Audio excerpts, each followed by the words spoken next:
Greetings duelists and welcome to another video. So in this current format that we're at right now until the release of Maze of Millennium and Phantom Nightmare, it's going to be a very hand trap heavy format. We already know that Centurions just came out of Vaylantz matches, and the deck proved itself to be a little bit successful, but not in the way people expected. The deck is a solid tier 2 type deck, but it has enough potential to keep up with the current meta and the more contending decks like Unchained, Labyrinth, and Rescue Ace. Just to name like the biggest three that we have in the current format. After I saw Centurion's performance and I saw like how the deck was doing well against the common trends that we have in the metagame, I kind of wanted to try out a little experiment. I wanted to try out other decks that we've had in the past, and one of the decks that you're seeing right here is Vaylantz. So you're probably wondering what the hell is Vaylantz, because some people don't know what this archetype is and don't know what the deck portrays about. So I'm going to give a brief summary on Vaylantz. I'm going to talk about the strategy as a whole, and I'm going to talk about a few notable changes that happened throughout this past year that made this deck very intriguing and very too much to my liking. If you've been following this channel by now, you already know that I am more favored towards the rogue decks more than the actual meta contending decks, and the main reason for that is because people not knowing what your cards do and not knowing how your deck operates is a very significant advantage that you can have, not only at the local level events but at the higher tier events, if you know what you should be doing in this format. So let's begin. So Vaylantz is an archetype that debuted on Tactical Masters. They debuted it alongside Runic and Labyrinth. Basically, it's a pendulum type deck that revolves around using monsters that can push themselves towards the spell and trap zone. And one of the main outliers of the deck is using these two field spells right here. One of them pushes monsters from the spell and trap directly to the monster zone, and one pushes monsters from the monster zone directly to the spell and trap zones, as long as they're aligned with a monster that you control in the opposite side. So when this archetype first came out, it was very overshadowed. The main reason for that is because they most of the monsters do have a Xenolock. Basically, if you use the level 4 or level 2 monsters to scale themselves off to the monster zone, you are locked into Vaylantz monsters unless you summon from the extra deck. And that is a very heavy restriction. Not many people are inclined to play under restrictions like those, unless your deck has a really powerful purpose besides after being Xenolocked. We've seen that historically in the past with decks like Madolche, just to give you an example. You also have decks that do not hard lock you into your archetype, but they do lock you into monster types like Unchained and Labyrinth. However, all those other decks, they already have a really high ceiling, therefore they can do themselves justice by playing competitively. Infernoble Knights is another example of this. It's a deck that warrior locks you. However, you do have powerful warrior type monsters like SP Little Knight and Bear on the Floor, which can just circumvent that. So now that we talk about a small weakness that Vaylantz have, we can also bring up what did they received over the years well, over the current year rather, as far as support goes. One thing to note is they did receive a boss monster, which is this one right here, Arctos 12. And the way this monster is summoned is with 2 level 5 or higher Vaylantz monsters. So basically any of the level 6s or level 8s. You notice how I'm not running any level 8s in this deck. I will get to that part in a moment. But pretty much this card is bootleg DPE. That's the best example I can give out of monsters that I can compare it with. You can move monsters from zones, and then after that happens, you can pop a card in a separate chain without targeting. So now that I gave us a brief synopsis on Vaylantz, if you are interested in Vaylantz and how they do in a more thorough manner, I could make a follow-up video, although I think there are other YouTubers who will probably have a better in-depth guide and history on how Vaylantz have been working for them more than I could. But one thing I can mention is one thing Vaylantz is known for is for creating really hard unbreakable boards. Pretty much boards that only loses to very specific cards and not to the most common cards that are being played in the metagame. One example of this is Secret Village of the Spellcasters. There is a way to search this in this deck, which is with the Majesty Pegasus, and more often than not you're going to grab the Majesty Pegasus to your hand with Beyond the Pendulum.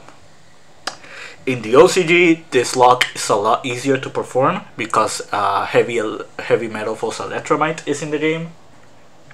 Also in Master Duel, you can perform this lock a little bit easier.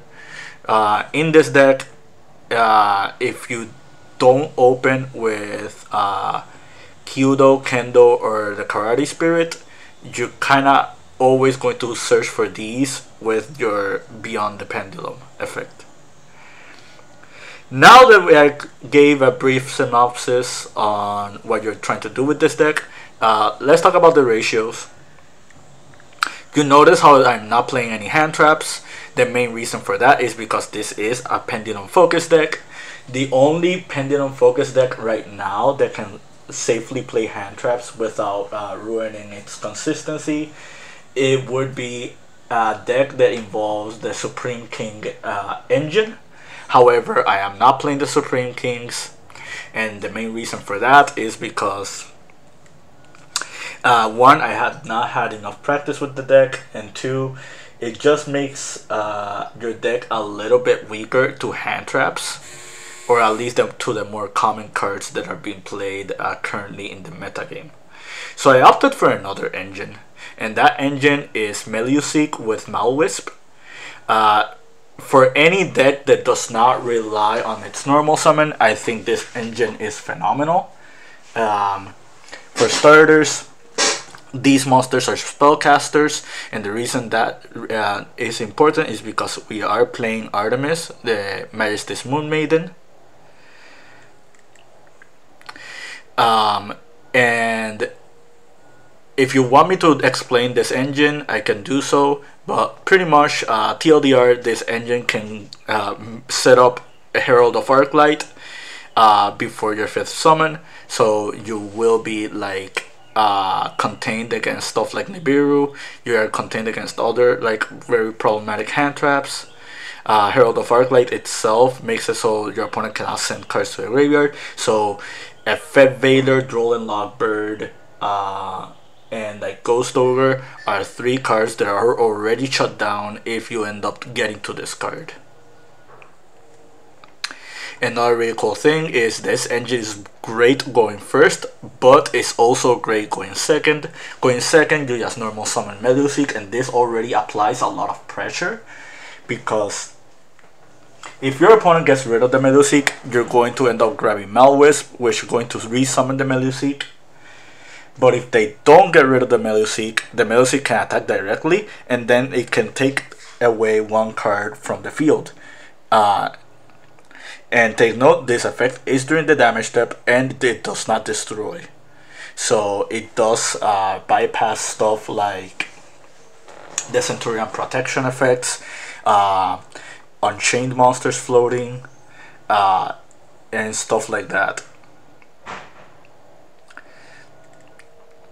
Another engine that we're playing alongside Vaylantz are the Mythical Beasts. Mythical Beasts are really strong in this deck because the Xenolock that the Vaylantz have do not Xenolock you from the extra deck, meaning that you can summon Master Cerberus from the extra deck or Jackal King from the extra deck if you get them into rotation. Also, there are spellcaster monsters, and that detail is very, very important because, again, we are playing Secret Village, and Secret Village is a really, really, really strong card this format. Like, if you look at the top contending decks that we have right now, amongst them, we also have Purely, Infernoble Knights, Mikanko, Rescue Ace, and all of those decks, they do play a good amount of spell cards. There's also Vanadium and Tearlaments. Tearlaments is a more monster heavy deck, but just shutting down access to Scream, Polarino, like Foolish Burial, like cards like that is already strong enough. So just having this as part of your end board or just have part of your lock is just going to like make it very, very problematic for a lot of players. It also makes it so your opponent cannot board break you very efficiently. Like they won't have access to stuff like Talents or Thrust or Lightning Storm, just to give you an example. So yeah, like this is very, very, very strong. This is a deck that can play There Can Be Only One. Yeah, most of the deck are most of the monsters are spellcasters, but after you end up setting up your board, you have a lot of different types, especially from the extra deck. And this card already is good against some of the decks in the format. This deck is weak to Droll and Lockbird, and it is weak to Dimensional Barrier, but Dimensional Barrier is not really popular right now. And Droll and Lockbird, well, even though this deck does have a problem against Droll and Lockbird, it also has a little bit of an issue against Nibiru. But against any other hand trap, you're pretty much fine. And in a hand trap heavy format, where a lot of people are just playing a lot of hand traps to just stop your opponent, having a deck that can be resilient to most of them really, really helps. So now that I showed you a little bit of the deck, here I guess is the extra deck as well. One card that really, really significantly helped the Vaylantz deck are two cards specifically. One would be Exceed the Pendulum. Exceed the Pendulum pretty much is a monster that can grab cards from your extra deck back to your hand. Since we don't have Electromite, this card pretty much circumvents like the first effect of Electromite, or the second effect rather, from just recurring stuff directly from your extra deck. The other card that really, really helped this deck a lot, and it's one of the reasons that had me convinced to even play this deck, is SP Little Knight. We already know how SP Little Knight is just a godsend for a lot of decks right now. This deck, having a Xenolock, does not prevent you from the extra deck, meaning that SP Little Knight is an easy monster for you to summon. And just having two monsters in your deck that can make SP Little Knight by themselves and grant you an extra monster alongside it is really, really strong. Technically you have 9 copies of monsters that can make SP Little Knight all by themselves, meaning that it can efficiently help board break or contest against your opponent's board and apply a lot of pressure with just very minimal resources. And again, in a format where a lot of people are trading non-engine for card advantage, having a deck that can do that very consistently is going to be a deck that should be like looked upon in this format. That's why Centurion is doing very well after its initial performance. That's why you see decks like Infernoble Knights and Mikanko doing well. That's why Purely is also a very good, very strong deck. But enough rambling. Now I'm going to showcase you 2 duels that I had. The first duel is against Dueling Book Trucking. He is on Labyrinth, and we are with the Vaylantz deck, and they pretty much are going first. Pretty much they end up setting 3 traps and a monster. I immediately shotgun Pot of Desires. You're going to notice that this is a small mistake that I make. Something I didn't mention about this deck is that you can play Pot of Prosperity in this deck. However, the reason I'm playing Desires instead of Pot of Prosperity is because the card is a +1. And in a Pendulum deck, you want as many +1s as possible because you want to use as much of your resources to just combat whatever your opponent has. Now you're seeing pretty much all the Vaylantz combos that we have. If you end up opening just solo activation, you can solo activation into Shinonome. Shinonome can special summon herself. Shinonome can add you a Spirit Trap, which is going to be a field spell since you activated solo activation first. And since we control a field spell, solo activation can banish itself to move a monster. And when Vaylantz Priestess is moved, she can grab you another Vaylantz monster to your hand. And we're grabbing the Mad Marquise. Mad Marquise is pretty much prosperity for Vaylantz, as long as but it can only be summoned if you control Conic Wyzen specifically, or a Fire Vaylantz monster. So now we see the Vaylantz Ninja being grabbed, and we summon Majesty Moon Maiden. And this is where your opponent wants to do something, because once you summon their Artemis, they know that you're in the range to summoning SP Little Knight. And SP Little Knight is a card that just trades a lot of advantage with your opponent. So your opponent just really doesn't want to deal with that, meaning that they're just going to contest with this outright. So they activate punishment to pop the Jackal King since it has 2400 attack. They send Elder Entity Entis, which is bigger than Jackal, and is going to pop the Artemis. Now we normal summon the Majesty Pegasus, and now we activate Triple Tactic Talents. We pretty much put him in a position where he has to flip Big Welcome if he wants to get the value out of Lady Labyrinth, which I think he already did, but this doesn't target to take a monster, so depending on what he grabs,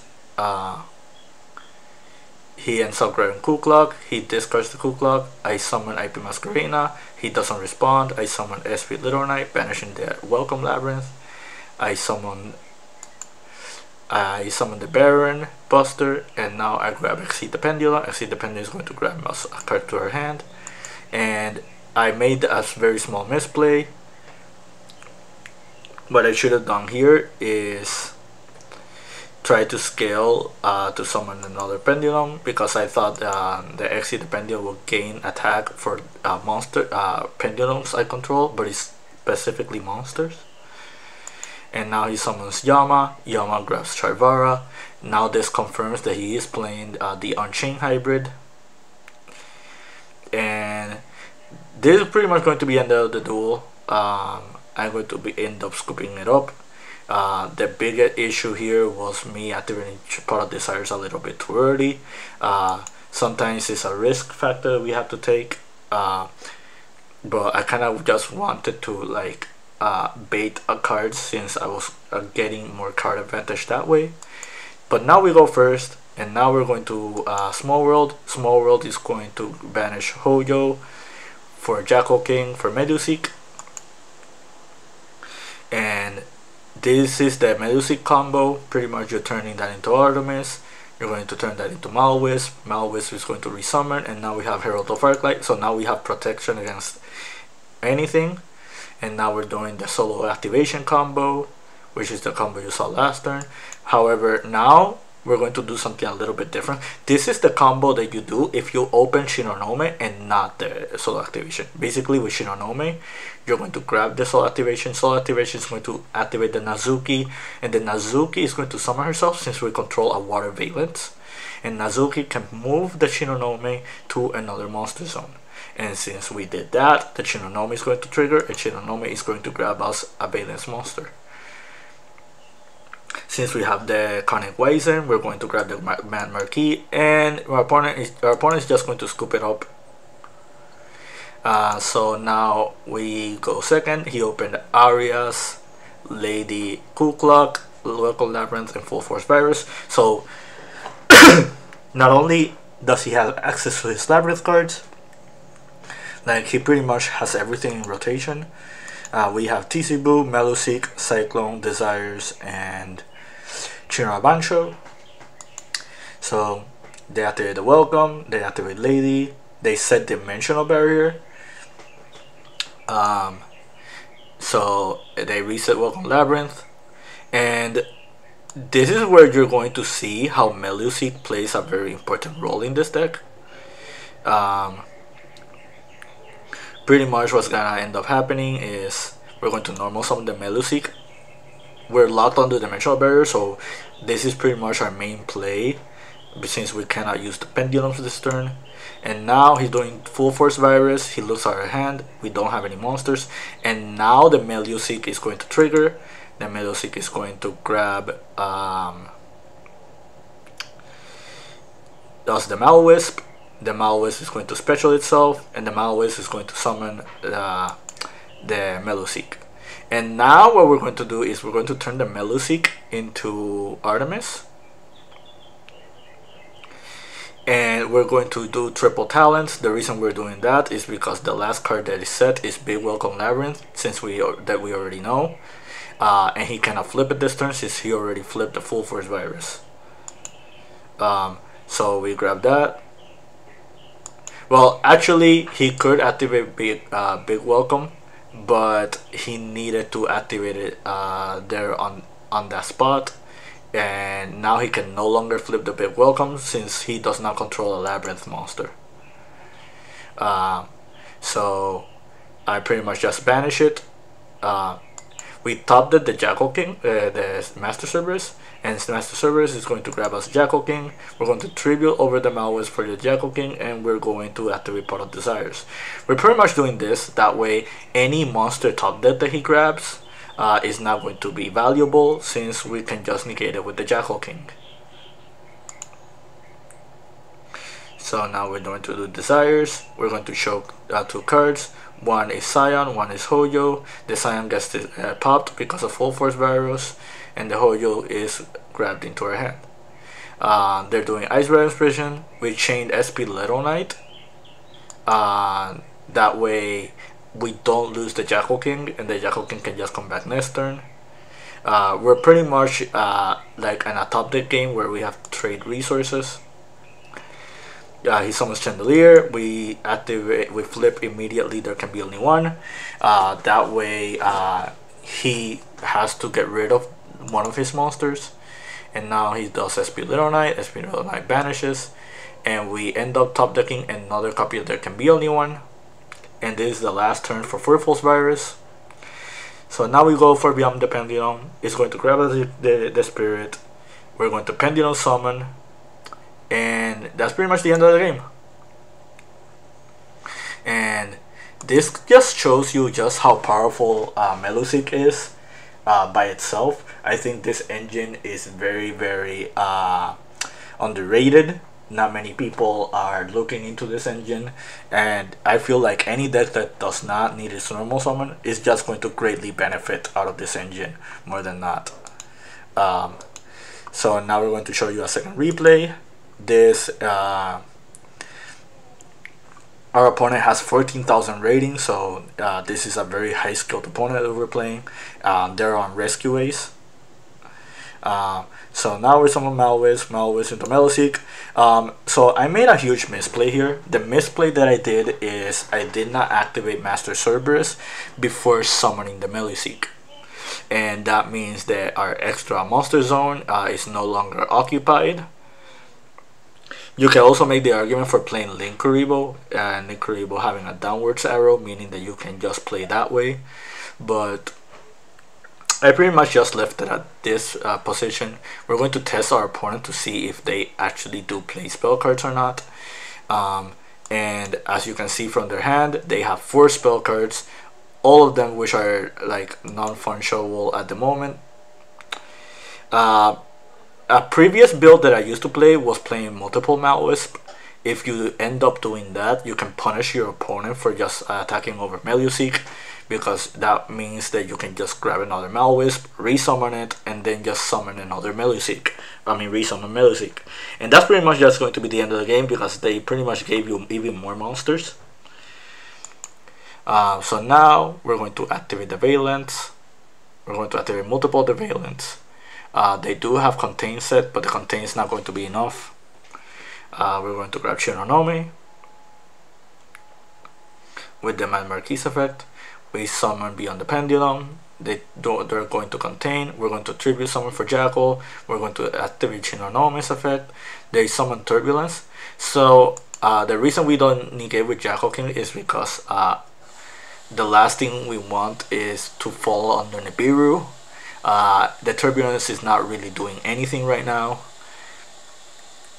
so we're just gonna keep playing with our resources, and if he tries to do another hand trap or just tries to do another effect, we can just Jackal King afterwards. So we grab another Jackal, and that's the end of the game. Basically what was gonna happen is we were going to summon Cerberus, and the Cerberus was gonna banish the Turbulence. So now we go second, and our opponent opened Emergency, and they opened Solemn Judgment, and they also opened Ash Blossom. So pretty much they have access to their engine, and they have a couple non-engine cards. We draw on Lovebird right here. So draw on Lovebird is hit or miss against Rescue Ace. Is not really that good against them, but if they do open with the Sinful Spoils and not the Rescue Ace portion of the deck, you do really end their turn, because they specifically need like the other rescue monsters that have not been searched in order to like proceed with the game. So we draw for turn. He activates the rescue into like the Hydrant. We're going to activate Change of Heart. And now we're going to summon the Meluseek. And you're going to see right now that our opponent is going to waste multiple resources just to get rid of this Meluseek. So he goes Emergency, and then he goes Contain. We link into Artemis. Now we're going to do Meluseek's effect. They summon the Airlifter because we did summon the Artemis. Now we do Meluseek effect. He's resolving the Airlifter. Meluseek summons Meluseek, and then we go into the Herald of Arclight. He immediately summons. So now we go into SP Little Knight. SP Little Knight is going to banish his SP Little Knight. His SP Little Knight is going to try to banish ours, and then we're just going to chain to banish the Fire Engine. And that pretty much gets rid of their entire board. Sadly, he did have Ash Blossom, and we did not get punished. I think if he didn't have Solemn Judgment, he probably would have Ash Blossomed the Meluseek effect, because just giving me access to Arclight for free is not something that you kind of want to deal with. However, our opponent did open both Solemn and Ash, and this is going to reward him because now we don't have a way to keep playing the game. We pretty much have to put him on like playing with his resources because we didn't open neither Shinonome nor the solo activation. If we would have opened any of those, this pretty much would have been the end of the game.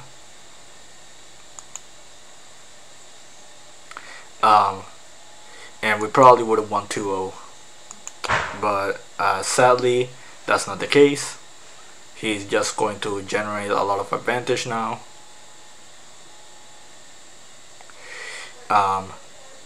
It was a very risky play with the Ash Blossom, but it did work out for him, and that's what won him the second game. But I still wanted to showcase that because again, Meluseek is just too powerful of a monster. He grabs Alert, we try to do Viscount, he SP banishes, we try to activate here, we do Viscount effect, he extinguishes, and that's the end of the game. Take note that Extinguish was not searched, he pretty much hard drew it, so there was no easy way to play around it, except by making the hard read that he actually did have it. So now we try to do Master Cerberus. This is always an Ash magnet. Like if somebody has Ash Blossom, they're immediately just going to see that. They're going to try to use it on this. So now we talents to look at their hand, and they have double Prosperity plus Cosmic Cyclone. Pretty much we have to put them on like win with the Prosperity. So we talents return. We do the Vaylantz plays. We use our normal summon. We're now going to summon Shinonome. We're going to grab Shinonome. We're going to Pendulum summon for Shinonome because of Beyond the Pendulum's restriction. She can grab us the solo activation. Now we're going to summon Buster Baron, and now we activate the solo activation. The goal that I tried to have here was to see if we can get to the summon the Arctos 12, which is the Vaylantz boss monster, to make it so we had a monster pop. We had two options here, pretty much between Appaloosa or SP Little Knight. I went for the Appaloosa route because we already knew that he had double Prosperity. So if he ends up top decking a monster, he pretty much has to commit to whatever monster they summon. The Master Cerberus is pretty much going to be the bait for his Cosmic Cyclone, but we're going to see his Prosperity banishes, and he grabs Evenly Matched. Very, very smart heads up by him. Not many people are on Evenly Matched right now, but my opponent was, and I still keep Appaloosa. The other option would have been keeping either Master Cerberus or the Shinonome, which would have guaranteed us follow-up. However, there is one unknown card that we don't know about, which is the Droll Knockbird. And in the off chance that this Droll Knockbird would have been a rescue starter, I don't want to risk it. So I rather just lose out like on whatever it is. He summons Anima and he summons Typhon, and that eats both of Appaloosa's negates. We summon Viscount. We have the other the Mad Marquis. He's going to immediately Cosmic. So now we have two options here. Option one is summoning SP Little Knight and thus banishing the Typhon, and just put my opponent on having a card that can deal with SP Little Knight. We already know he has a second Prosperity in his hand, so he's going to rely on that in order to keep playing the game. Option number two is make the Beyond the Pendulum and grab Shinonome for next turn, and just put your opponent on better top deck. And because in the option he doesn't top deck, we have guaranteed follow-up, and we can just contend with the duel. So we went the Beyond the Pendulum route. You can make the argument that the SP Little Knight route probably would have been better, but again, we don't know what his top deck could have been. We see that he top decked Emergency, and not only that, the Prosperity is going to give him reinforcement of the army, and this is the reason why Rescue Ace is one of the best decks right now. With just 1 or 2 resources, they pretty much can just get back to the game. And sadly, this is going to be like the end of the duel, but I still wanted to showcase you this match because we almost single-handedly beat Rescue Ace, and we single-handedly beat Labyrinth, like with this deck. And take note, the Labyrinth player opened dimensional, like he opened access to Dimensional Barrier, and they resolved Full Force Virus, and they resolved Ice Dragon's Prison. So if this is what if this is like the main competition that Vaylantz have, I say this is a really strong deck, and it's only a matter of time till somebody figures out like how to perfect this deck. I am by no means an expert on this deck just yet.